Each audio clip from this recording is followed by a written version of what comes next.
anguish I suffer is more than I can tell. Memories, without them I couldn't live, for in my mind's eye I can see you clearly, so if there be no memories, then there be no you. I went to 30 years of prison and totally lost my mind. In prison, that's all you have is memories. My father, he taught me how to love and to care about somebody besides myself.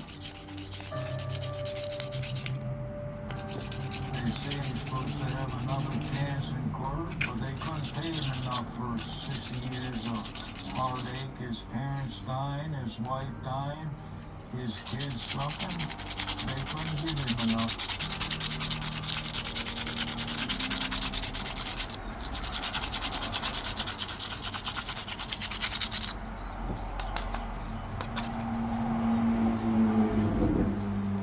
I've never been here before. I can't believe how scenic it is.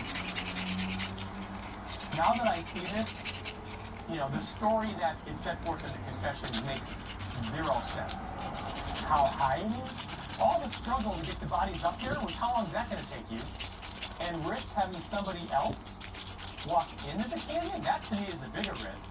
Not a plane in the sky, just hikers, just people here. To drag 3 grown women up into that cave, it strikes me so much more as being a 2-man job. Let's look at all the issues. You can get complete focus on the risk of trying to make by 2 people because of this. There was all kinds of hair evidence collected at the scene. There was no hair evidence introduced in Chester trial. There were 18 hairs found in Miss Bodie's hand, and there were 7 hairs found on Miss Murphy's glove. It clearly looks like the hair of the athletes. And there's this 1960 lab report that says it's not Chester's hair on the glove. And that to me for sure would have been reasonable doubt back in the day, and it wasn't even introduced at the trial. I want to test those for DNA. The argument being used against us is, oh, well, it's all been chemically contaminated. Oh, well, that's great. So the guys that we're claiming caused this guilty verdict can contaminate all the evidence and prevent us from even looking at it? Oh, isn't that convenient? I retained an expert who has a lab called Microtrace. His name is Skip Callender, and his son Chris works there as well. Skip Callender is world renowned. I mean, he's worked with Scotland Yard. He's worked on the Green River murders, the John Benet Ramsey case, and I can go on and on and on. Back in 1960, somebody took black microscope slide, put the materials down, added a mounting ring harder, and a cover slip on top. And so that evidence is embedded in the microscope slide. You can pick it up, you can hand it around, you can pass it around, you can lick it, and everything that's in there is preserved. Even since 2004, DNA technology has advanced in great strides, so it's most likely still material with evidential value. One of the crucial things to remember about Chester's case is the trial took place in 1961, prior to Supreme Court case Brady versus Maryland, which said the state has to turn over any exculpatory information to the defense. So this report that the hairs did not match Chester Weger, they were under no obligation legally to turn it over. That's not his job. This was pre-Brady. Let's be honest. Is it my father's job to fight for what evidence was brought into the trial? That's McNamara's job. The job of the defense. However, I'm sure hoping Hale and his team have that opportunity. I hope that happens. New at 10, Chester Weger, the so-called starved rock killer, pulling into his new home tonight. That's after almost 60 years behind bars. Welcome to Chicago. Can we speak with you for a moment? How do you feel, Chester? The convicted murderer tonight stepped into St. Leonard's halfway house, his nieces by his side, like his family has been for the past 6 decades. As his nieces, what does this feel like today? It's wonderful. It's almost hard to describe. I mean, it's been our whole lifetime. Yeah. Maybe a comment? No, he's exhausted. He can't.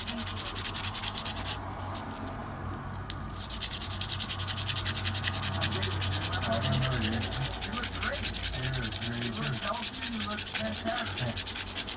good. Well, what a place to see you. I'm happy to see you. Don't you find it hard to believe that somebody from a normal working class family raised in this area, what would have caused him to all of a sudden bludgeon 3 women to death? The true story is with Chester Weger himself, and he'll never tell the truth in this case. Chester was a different type of person, and those were things that evidence that the public doesn't know about. Past history, past experiences that he had, and it just fit. My father never said this to me until I was making this film, but he believed there was more to the scenario than what was in the confession. He thought there might have been a sexual motivation. Looking at a story over 60 years, you have to go back to those tidbits, those little things that answer questions. A lot of my communication with Chester after I filmed him was through letters. They were not only personal, but they were very revealing about his true feelings. He told me about himself as a boy, witnessing one of his sisters, Elvita, being raped by 2 neighbor boys.